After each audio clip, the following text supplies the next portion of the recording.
दूसरा अध्याय 43 पृष्ठ 22वां श्लोक। श्रीमद् भगवद गीता दूसरा अध्याय 43 पृष्ठ 22वां श्लोक। ओम नमो भगवते वासुदेवाय नमः। ओम नमो भगवते वासुदेवाय नमः। इस श्लोक को, इसका अध्ययन से पूर्व परम पूज्य श्री स्वामी जी महाराज के उस कथन को स्मरण करना होगा। गुरु महाराज ने कहा, गीता बहुत ही सरल ग्रंथ है। इसमें इसी लोक से संबंधित जो प्रश्न हैं उसके उत्तर प्राप्त हैं भगवान के श्रीमुख से। इसमें अलौकिक कुछ भी नहीं है, लौकिक ही है, पूर्ण ज्ञान। गुरु महाराज ने कहा, कोई भी साधक 3 बार श्रीमद् भगवत गीता का पाठ दत्तचित होकर के कर लेवे।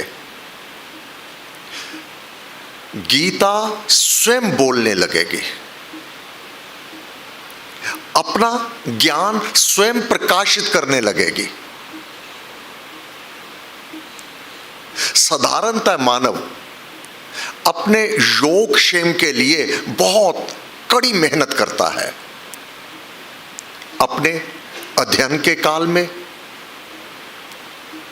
ज्ञान उपार्जन में दिन रात एक करके अपनी पढ़ाई करता है। कोई डिग्री प्राप्त करने के लिए भूख प्यास को त्याग कर देता है, अपनी नींद आराम को भी छोड़ देता है। फिर जाकर के कड़ी मेहनत के बाद वह सफलता को प्राप्त करता है। एक साधारण विद्या के लिए इतनी कड़ी मेहनत करनी पड़ती है, तो फिर यह तो अध्यात्म ज्ञान है, यह यूं ही समझ नहीं आ जाता। इसके लिए गुरु महाराज ने कहा, श्रीमद् भगवत गीता का पूर्ण रूप पाठ करने वाले स्त्री पुरुषों को चाहिए कि वे इस पावन पाठ को एकाग्र मन से किया करें। रीति में वर्णन कर दिया था, पाठ की रीति में एकाग्र मन से किया करें और इसके सरस सार को समझने में अधिक समय लगाएं। अकेला पाठ कर लिया जाएगा, नहीं समझ आएगा। जब तक इसका सरस, सुंदर रस, मनोमोहक रस, जब तक इसको समझने के लिए अधिक समय नहीं लगाया जाएगा, ये पाठ नहीं समझ आएगा। अब केवल पाठ कर लेने से समझ आ जाएगा, इसका भी उत्तर भगवान ने 4थे अध्याय में दे दिया है। इस ज्ञान को समझने के लिए तत्वज्ञानी भगवत भक्तों के समीप जाकर विनय से, नमस्कार से, बार बार पूछने से और सेवा से समझ। तत्वदर्शी ज्ञानी जन तुझको ज्ञान का उपदेश देंगे। सत्य का ज्ञान प्राप्त करने के उपाय नम्रता, जिज्ञासा और सेवा भाव है। इन्हीं से ज्ञान ग्रहण करने की योग्यता प्राप्त होती है। क्या? नम्रता, जिज्ञासा और सेवा भाव। इन्हीं से ज्ञान ग्रहण करने की योग्यता प्राप्त होती है। उक्त तीनों साधन जिज्ञासु की श्रद्धा के, सच्ची लगन के और ज्ञान पिपासा के परिचायक है। एलिजिबिलिटी, यह ज्ञान सबके लिए नहीं है। विचार करो, इस पाठ को समझने के लिए कठोपनिषद याद करो। नचिकेता यम के घर पहुंच चुका है। यम कौन है? ईश्वर का शासकीय स्वरूप।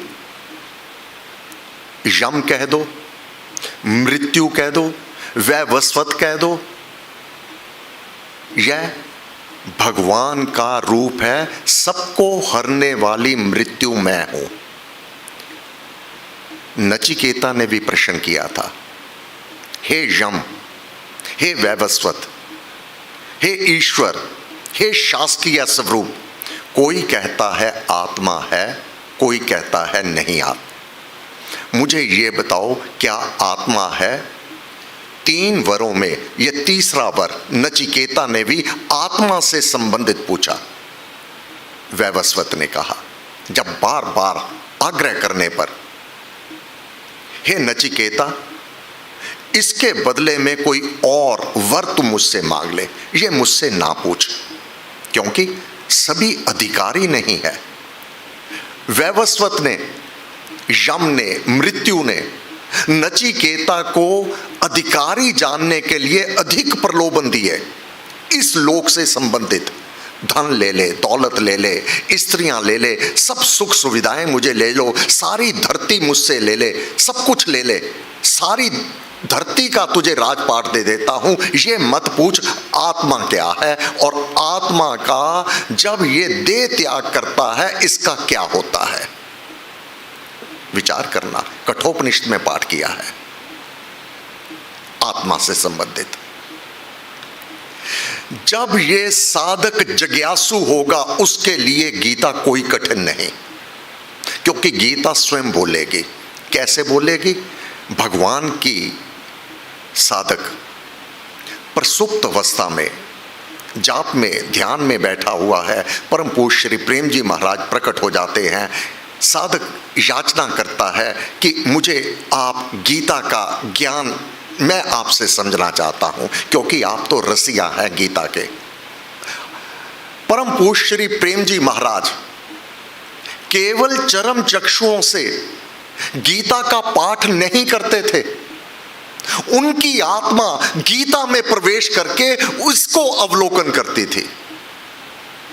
बस वे ही साधक चाहता है कि मैं गीता में प्रवेश करके, मेरी आत्मा प्रवेश करके मैं इसको समझूं, जो भगवान ने 4थे अध्याय में कहा है कि बार बार विनय से, नमस्कार पूर्वक से तू तत्वदर्शी ज्ञानी भगवत भक्तों के सम्मुख जाकर नमस्कार करके बार बार पूछने से इसको समझ। आप इस ढंग से आप समझ सकते हैं। MBBS की पढ़ाई करने के लिए लिटरेचर बुक्स मार्केट में अवेलेबल हैं। जिसने MBBS की पढ़ाई कर ली उसके पास सारी बुक्स हैं। मैं उससे जाकर बुक्स मांग करके पढ़ लूंगा, क्या मैं डॉक्टर बन जाऊंगा? नहीं। जिसने वह पढ़ाई की है, उसने जो इसका जानकार है, उसकी चरण शरण को ग्रहण किया है, उससे जिज्ञासु बन करके उत्कंठा से समझा है कि ये कैसे है, ये चैप्टर को कैसे मैंने समझना है। जब वह बताता है तब वह पढ़ करके बड़ा इंजीनियर बन सकता है, इंजीनियरिंग की, और ये मेडिकल साइंस से वह बड़ा डॉक्टर बन जाता है। बस यही अध्यात्मवाद है।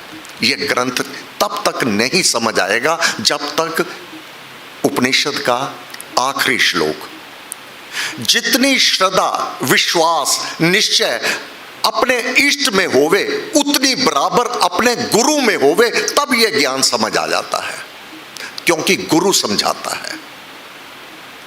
हमारे गुरुदेव परम पूज्य श्री स्वामी जी महाराज, परम पूज्य श्री प्रेम जी महाराज, प्रश्न करोगे ये उत्तर देंगे भक्ति प्रकाश के द्वारा, अमृतवाणी के द्वारा, श्री रामायण के द्वारा। आज का ये पाठ समझने के लिए गुरु महाराज की शरण को ग्रहण करना होगा, इनसे याचना करनी होगी, प्रार्थना करनी होगी। तो ये आज का पाठ समझने के लिए पहले पाठ कर लेते हैं।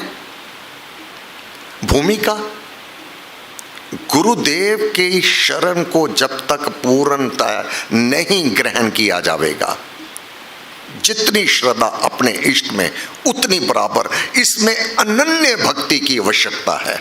अनन्य भक्ति, गीता तो बोलती है, आप बोलती है, गुरु महाराज समझाते हैं, आत्मा बोल उठती है। जिस प्रकार सवित्री पाठ में गुरु महाराज ने वर्णन किया, अपनी ही आत्मा अपने सम्मुख वह अवलोकन कर रहा है। जिज्ञासु अपने गुरु से नाम दीक्षा लेकर उनकी देख रेख में जा पाठ करके अपनी ही आत्मा गुरु से प्रश्न कर दिया, क्या आत्मा अपने शरीर से भी बाहर बोला करता है? सवित्री पाठ में महाराज ने वर्णन किया हुआ है।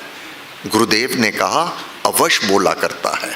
जब आत्मा ने कहा, जब प्रश्न किया तू कौन है, अपना ही स्वरूप अपने सम्मुख देख करके मैं तेरी आत्मा हूं।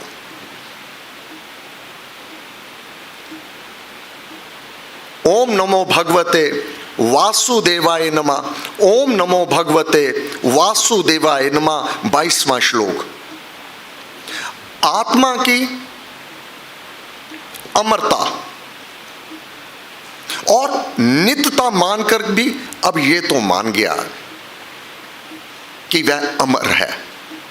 3 काल है, भूतकाल, वर्तमान काल और भविष्य काल। आत्मा ना जन्म लेता है, ना इसकी मृत्यु है, परंतु जीवंत है, सदा ही जीवित रहता है। हम सब, भगवान ने कहा हे अर्जुन, तेरे और मेरे अनेक जन्म बीत चुके हैं, भेद केवल इतना है मैं जानता हूं तू नहीं जानता। इसका तात्पर्य हम, महाराज ने कहा अर्जुन मैं हूं, इस भाव से करो। क्या मैं कौन? मैं आत्मा। हम सब जितने बैठे हैं, मैं सतयुग में भी थे, त्रेता युग में भी थे, द्वापर युग में भी थे, अब कल युग में भी हैं। क्योंकि ये सनातन सत्ता हमारे ऊपर, ये वस्त्र बदल रहे हैं, शरीर, रूप, रंग, नाम ये बदल रहे हैं, हम नहीं बदल रहे। आत्मा की अमरता जो नहीं मरता, नित्यता, सदा रहने वाला, मानकर भी ये विचार बना रह सकता है कि आत्मा देह के वियोग से और अन्य देह के ना मिलने से दुखी होता होगा। पहले महाराज कह चुके हैं 3 चोले आत्मा को मिलते हैं। ये स्थूल, जिसमें हम देख सकते हैं अपने आप को, अपने सम्मुख दर्पण में इस शरीर को देखते हैं, अवलोकन करते हैं। दूसरा, ये देहवान आत्मा, आत्मा को देह प्राप्त है। जब ये आत्मा देह को छोड़ेगा, इसको तुरंत सूक्ष्म शरीर मिल जाएगा जो दिखाई नहीं देगा, जैसे वायु नहीं दिखाई देती है, ऑक्सीजन है, हमारे को सांस आ रहा है। ये हमारी भावना, ये विश्वास सुदृढ़ है, क्योंकि ये सतता है कि वायु प्राण है, तभी हमें सांस आ रहा है। एक ऑक्सीजन ना हो तो दम घुट जावे। आत्मा के होते हुए ये आत्मा शासक है इस शरीर का, इस शरीर को चला रही है। आंख देख रही है, आंख नहीं देख रही, आंख के पीछे आत्मा देख रही है। मृत देह में इंद्रियां होगी, परंतु अब आंख नहीं देखेगी मृत देह, क्योंकि आत्मा, वह शक्ति आत्मा देख रही थी। ये तो सबको ज्ञान हो गया कि आत्मा है। अब ये संशय रह गया कि जब ये आत्मा इस देह का त्याग करेगी, दूसरी देह ना मिलने पर यह दुखी होता होगा, यह कष्ट को अनुभव करता होगा। भगवान ने कहा, इस पर भगवान ने कहा, जैसे मनुष्य अपने पुराने जीर्ण वस्त्रों को छोड़कर, उतारकर दूसरे नए कपड़े पहन लेता है, वस्त्र बदलने में कुछ भी कष्ट नहीं मानता, इस प्रकार देहवान आत्मा जो देह में है, जिसको देह जिसने धारण की हुई है, देहवान आत्मा रहने के योग्य जीर्ण शरीरों को त्याग कर कर्म अनुसार और प्रभु प्रेरणा से। अब दो ही, परम पूज्य श्री स्वामी जी महाराज, परम पूज्य श्री प्रेम जी महाराज, प्रभु प्रेरणा से हम सबका उद्धार करने के लिए, कल्याण करने के लिए मानव चोले को धारण किया। अपने कर्मों के बंधनों से यह देव नहीं आए हैं, क्योंकि भगवान ने कहा है सभ्य साधुओं की रक्षा के लिए, दुष्टों को उनके विनाश के लिए मैं पुरुषोत्तम आया करता हूं किसी भी रूप में। जबकि परम पूज्य श्री प्रेम जी महाराज तो रुद्र अवतार हैं भगवान शिव महादेव के। पवन सुत हनुमान जी, परम पूज्य श्री प्रेम जी महाराज वही शिव अंश हैं। अपने कर्म के अनुसार नहीं आए, हम सबका उद्धार करने के लिए, वह दिव्य शक्ति हमारे को मार्ग देने के लिए। आप और मैं कर्म बंधन के कारण आए हुए हैं, अपने बंधन है जो प्रारब्ध में किए हैं, जो लेना देना पूर्ण करना है। परंतु महाराज ने कहा जीर्ण शरीरों को त्याग कर कर्म अनुसार और प्रभु प्रेरणा से दूसरे नवीन शरीरों में चला जाता है। देह के परिवर्तन में आत्मा को कोई भी क्लेश नहीं होता, क्योंकि किसी ने भी आज तक अपनी मृत्यु नहीं देखी। क्यों नहीं देखी? क्योंकि आत्मा तो अमर सत्ता है, नित्य है। इसके ऊपर जन्म और मृत्यु आता ही नहीं, शरीर के ऊपर आता है। आत्मा का देह को बदलना वस्त्र बदलने के सदृश ही है। महाराज ने अगला उदाहरण दिया, एक तो वस्त्र का, दूसरा जैसे एक ही मनुष्य एक कमरे से दूसरे कमरे में चले जाने से, एक ग्राम से दूसरे ग्राम में जा रहने से मरा हुआ नहीं माना जाता, ऐसे ही देहों के मकान तथा स्थान बदल लेने से आत्मा भी अमर ही रहती है, अमर जिसका मरण नहीं होता। जैसे बिजली की ज्वलंत बत्ती पर चढ़े हुए लट्टू के बदलने व टूटने पर बिजली की धारा का नाश नहीं होता, इसी प्रकार देह के परिवर्तन पर आत्म सत्ता की नित्यता नष्ट नहीं होती। वस्तुओं के परिवर्तन में, लोकों के उत्पत्ति विनाश में जिस प्रकार सृष्टि नियम काम कर रहा है, उसी प्रकार प्राणियों का जीवन और मरण ये विधाता का विधान है, ये विश्वात्मा का विधान किसी से भी टाले नहीं टल सकता। इस पाठ को समझने के लिए अब महाराज ने कहा तत्वदर्शी भगवत भक्त की चरण शरण में जाना होगा, उनसे समझना होगा। परम पूज्य श्री स्वामी जी महाराज, परम पूज्य श्री प्रेम जी महाराज उस विधान का, जो विधान विधाता बनाया, टले नहीं, किसी से भी टलाया, उसी विधान का अनुकरण करते हुए केवल अपने पंच भौतिक धाम का इन्होंने त्याग किया है। वह शक्ति, सूक्ष्म शक्ति आज भी हमें मार्गदर्शन दे रही है। आज भी गुरु महाराज अपने राम नाम के प्रचार के लिए स्वयं दत्तचित बने हुए हैं, स्वयं अपने ग्रंथों का प्रचार कर रहे हैं, वही शक्ति कर रही है आज भी। अब साधक गुरु महाराज से याचना करता है, प्रार्थना करता है।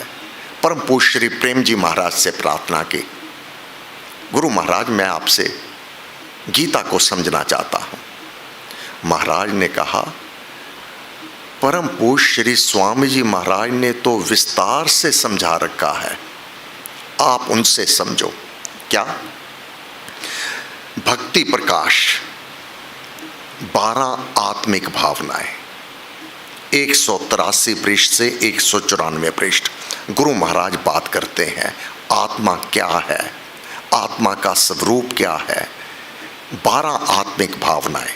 फिर भक्ति प्रकाश में कथा प्रकाश 583 पृष्ठ आत्म सत्ता, भक्ति प्रकाश 439 पृष्ठ सवित्री पाठ।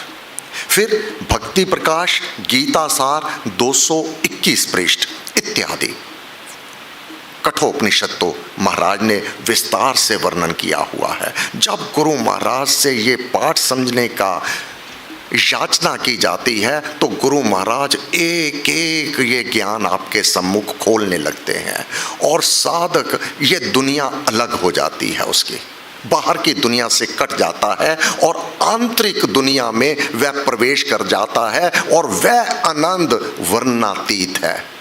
वह ज्ञान भीतर वर्णन करना कठिन है, अब आभास होने लगता है, क्योंकि आत्मिक भावनाएं, अब उसकी भावना वह सत्य ज्ञान को प्राप्त कर लेता है।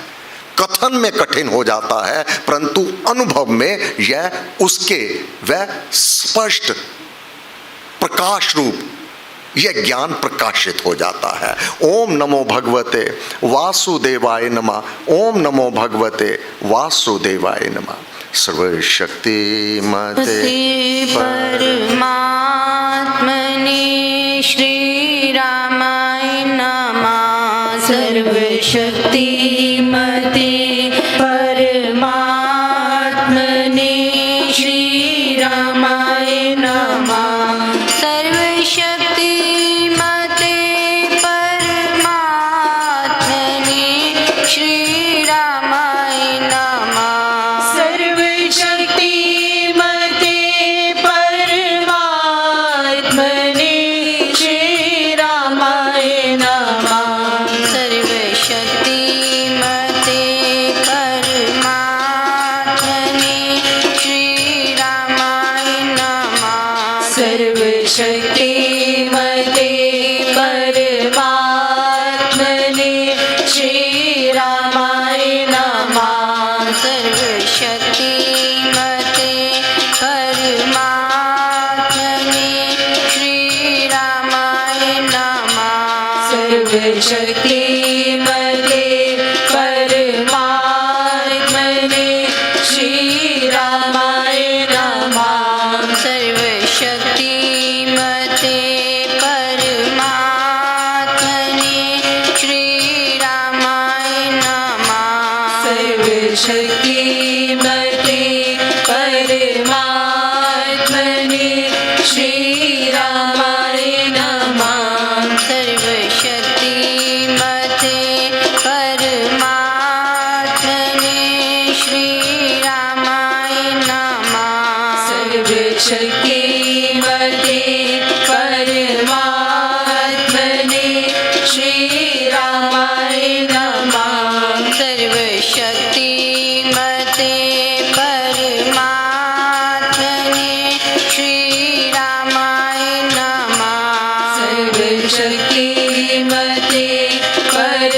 परमात्मने श्री रामाय नमः। सर्वशक्तिमते परमात्मने श्री रामाय नमः। सर्वशक्तिमते परमात्मने श्री रामाय नमः। सर्वशक्तिमते परमात्मने श्री रामाय नमः। सर्वशक्तिमते परमात्मने श्री रामाय नमः। सर्वशक्तिमते परमात्मने श्री रामाय नमः। सर्वशक्तिमते